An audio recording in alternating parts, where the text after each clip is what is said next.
코로나19 신규 확진자가 다시 500명대로 내려왔습니다.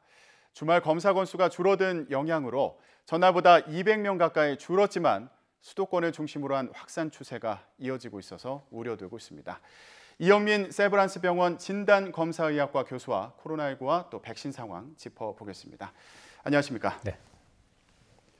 저희가 확진자 상황을 매일 전해드리고 있는데 일단 최근 일주일 동안의 신규 확진 상황을 보면 400명에서 700명대로 등락을 거듭하고 있는 상황이거든요. 지금 추세는 어떻게 진단해 볼 수 있을까요? 지금 추세는 크게 변화가 있지는 않고요. 이제 요일별 검사 건수에 따라서 확진자 숫자가 이제 바뀌는 정도라고 보시면 될 것 같습니다.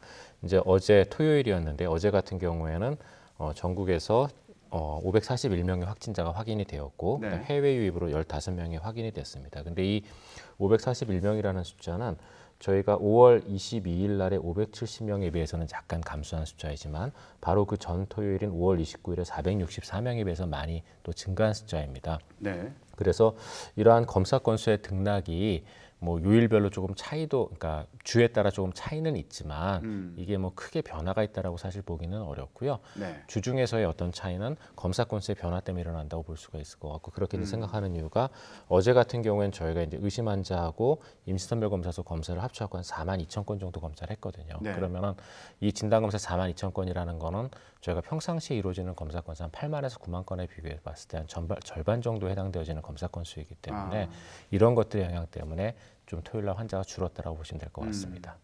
그러면 지금 상황이 좋아졌다 나빠졌다 이렇게 얘기하기는 쉽지 않은 상황이군요. 예, 맞습니다. 그래서 저희가 이제 동일 요일 비교도 좀 일부 하는데요. 네. 그 동일 요일 비교를 말씀드렸던 이유가 그런 좀 주별 추세를 보기 위해서인데 이게 지지난 주에 비해서는 비슷한 숫자이고 그다음에 이제 지난 주에 비해서는 약간 증가한 정도 숫자이기 때문에 주의를 해야 된다 정도까지는 저희가 얘기를 할 수 있지만 또 크게 또 의미가 있게 오르거나 내린 정도 숫자는 아니기 때문에 네. 이전과 여전한 그러한 상황이다라고 보면 될 것 같습니다. 네. 그런데 좀 눈에 띄는 부분이 감염 경로를 알 수 없는 환자가 10명 중에 3명이다. 예, 이렇게 들었습니다. 그만큼 방역에 어려움이 있다는 얘기가 아닌가 이런 생각이 드는데 이 부분은 어떻게 봐야 될까요? 예, 맞습니다. 현재 지금 감염 경로를 알 수 없는 환자들의 숫자가 지난해 같은 경우에는 28.6%였었고요. 네. 4월 들어서도 계속 지금 20% 후반대하고 30% 초반대 정도를 기록을 하고 있거든요. 근데 이 얘기는 무슨 얘기냐면은 말씀하셨던 것처럼 10명 중에 3명은 누구한테 지금 감염됐는지 모르는 상황이거든요. 네. 그러면 되게 중요한 게 저희가 이 감염이 어느 사람으로부터 왔고 어디로 흘러갔는지를 알아야 방역을 할 수가 있습니다. 네. 그런데 감염된 사람, 근원 자체를 모르기 때문에 그 근원된 사람과 연결되어 있는 감염을 저희가 어떻게 처리할 수 없다라는 문제가 있거든요. 그래서 이런 감염들은, 숨은 감염들은 저희가 이 사람으로부터 전파되는 건 막을 수가 있겠지만 이 사람에게 감염을 옮긴 사람으로부터 생긴 그런 근원이 되는 감염을 저희가 해결할 수가 없기 때문에 지역사회 안에서 계속 감염이 남아있는 그런 효과를 초래를 하게 되거든요. 그래서 굉장히 중요하다고 볼 수가 있는데 이런 것들을 해결하기 위해서 제일 중요한 거는 저희가 철저한 역학조사, 그다음에 빠른 진단검사 같은 것들을 해야 되는데 네. 문제는 지금 발생하고 있는 환자 규모가 적지 않은 상황이고 그다음에 우리가 아무래도 작년에 어떤 코로나19 방역에 비해서는 여러 가지 이제 인권적인 문제라든가 이런 것들 때문에 역학조사를 좀 하기 어려운 또 측면들도 있거든요. 가장 대표적인 게 이제 더 이상 경로가 제대로 나오지 않는다든가 이런 것들이 있다 보니까 어떤 이런 것들에 대한 대응이나 이런 게 좀 쉽지 않은 그런 측면들이 좀 있습니다. 네.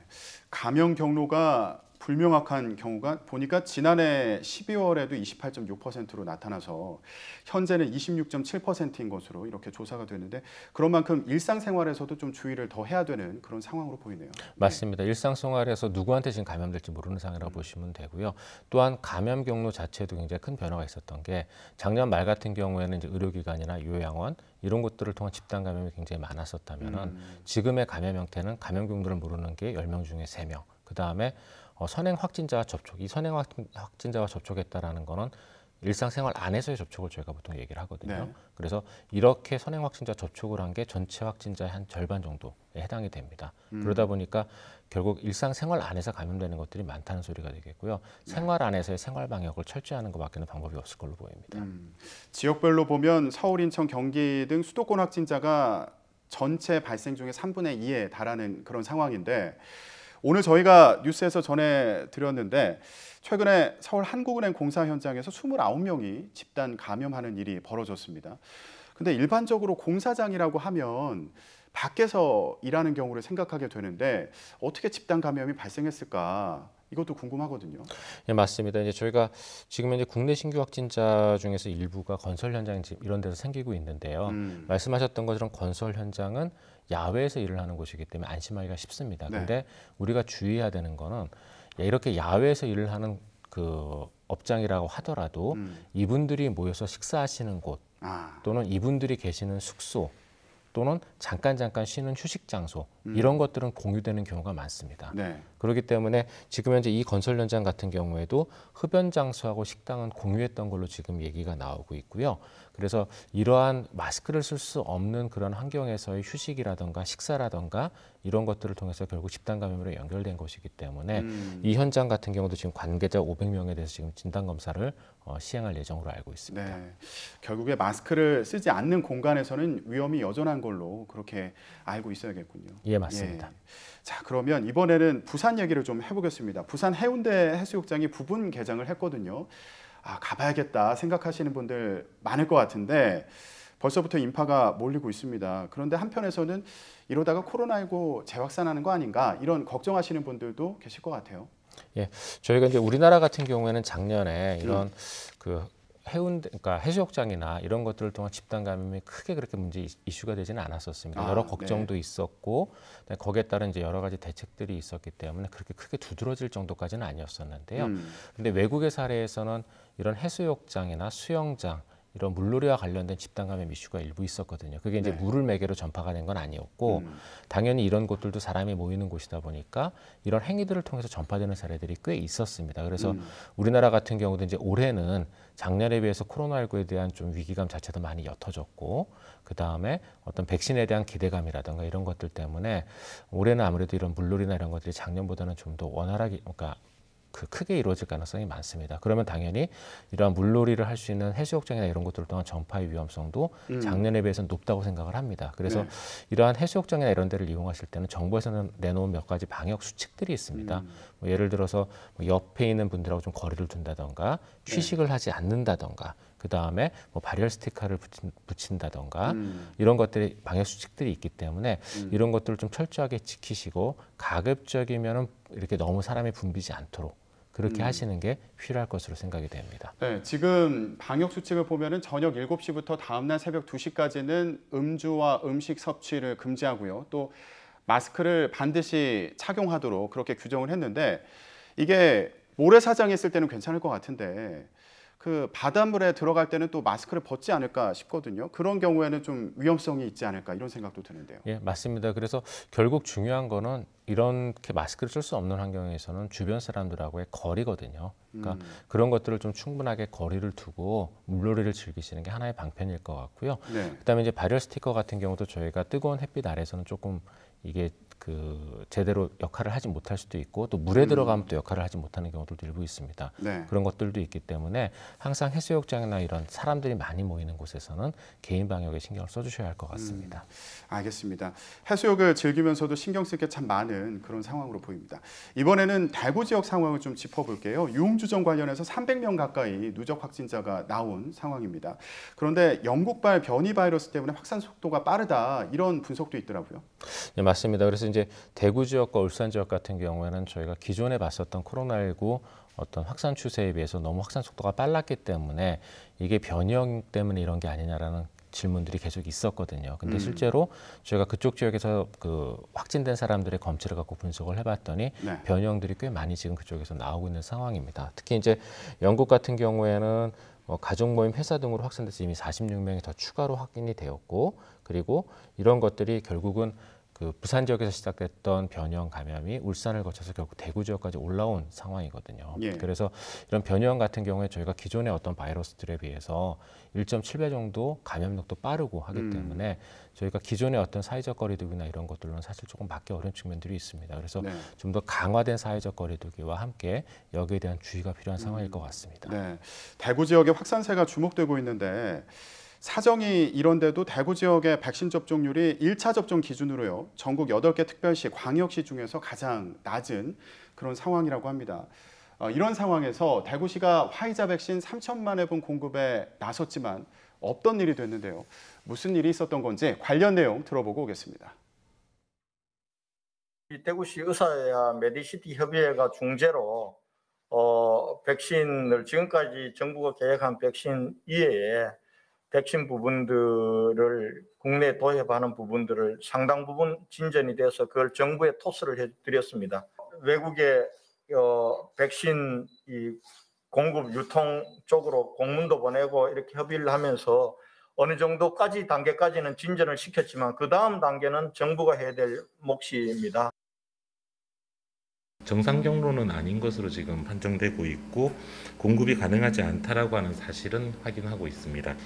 이외 이 제한받은 제품군에 대해서는 화이자 쪽에서 현재 진위 여부를 좀 파악하고 있고 이 파악된 결과에 따라서는 법적 조치까지도 하겠다라고 현재까지는 내용을 전달받았습니다.